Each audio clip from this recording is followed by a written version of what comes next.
I remember the day as clear as yesterday, though it happened many years ago.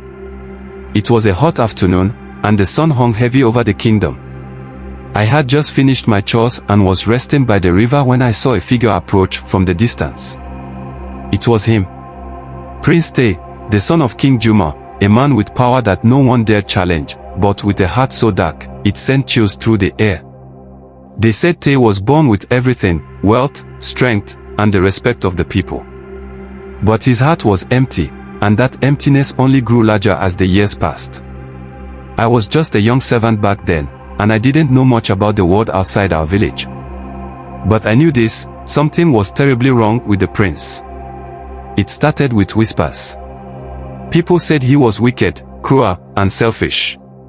Stories spread about his temper, how he'd burned the crops of villages that refused to bow to his will or imprisoned families who dared speak out. But I didn't know if they were true. Until that day. I was near the palace when I saw it with my own eyes. The king's advisors were whispering urgently as the prince approached. His face, always so cold, was twisted with rage. His eyes were dark, almost lifeless, like there was nothing human left inside him. He stopped in front of the advisors and snapped, "I want that land. You hear me? I want it for my own." One of the advisors, an old man with a grey beard, tried to speak, but the prince cut him off. "You think I care about your rules, your laws?" Taye's voice was low, like a growl. "I don't. I take what I want, when I want it." That was the first time I saw it, the cruelty. The prince had decided to take a large piece of land from a neighboring village. It wasn't because he needed it, no. It was because he could. It was a land full of life, full of families who had lived there for generations. Yet, he saw it as a thing to own, something to conquer. The villagers didn't have the strength to resist. They begged, they pleaded, but Taye was unmoved. He commanded his soldiers to march in and claim what wasn't his. The villagers, desperate and frightened, had no choice but to leave. I saw one old woman crying as they took away her only home. She reached out to the prince, her hand shaking, pleading for mercy. But he didn't even glance her way. His face remained as cold as stone. The villagers scattered, but the prince didn't care. He stood there, watching them leave, a smug look on his face.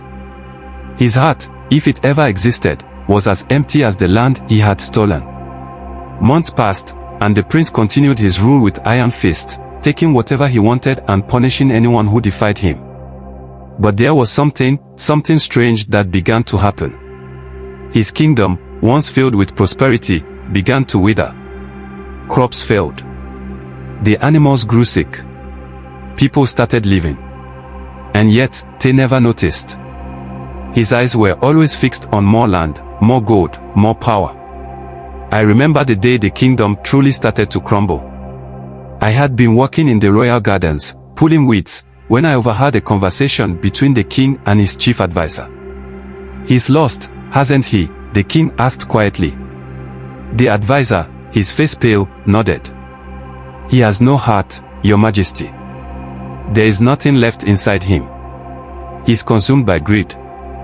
The king sighed deeply. "And yet, he is my son." Later that night, the prince summoned the king.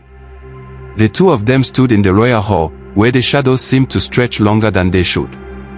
I was only a servant, but I heard every word. "Father," Taye began, his voice sharp, "I want the entire northern lands.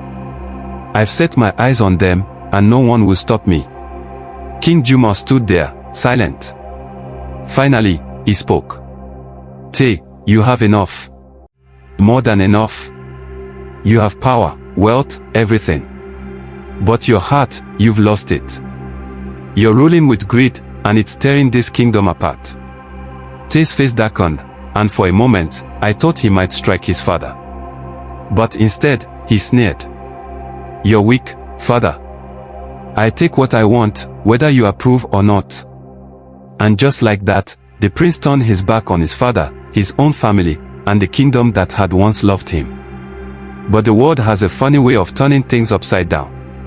The next morning, a sickness spread across the land, strange and swift. People, young and old, began to fall ill. Crops rotted in the fields. The animals died one by one. At first, the people thought it was a curse, sent by the gods to punish the prince. But it wasn't a curse, it was something worse. It was the consequence of a heart that had long been abandoned. The prince had ruled with cruelty, but in the end, it was his own spirit that became sick. He tried to fight it, of course. He called upon healers from distant lands, he tried every medicine, every cure. But it was too late. The kingdom began to crumble beneath him, and so did he. The prince lost everything, his wealth, his power, his land, and, most of all, his people. They had abandoned him long before the sickness came. And on his final day, lying alone in a cold, empty palace, he realized the truth. He had spent his life chasing things that could never fill the emptiness inside. He had lost his heart, and in doing so, he had lost everything else. Moral of the story. Sometimes, in the pursuit of success, we forget what really matters. We chase after power, wealth, and status, thinking they will bring us happiness. But in the end, it is the heart that leads us to true success. The prince lost everything because he lost the most important thing of all, his humanity. Without a good heart, no amount of riches can fill the void. So, remember, success is not measured by what you gain, but by what you give. Never lose sight of what truly matters.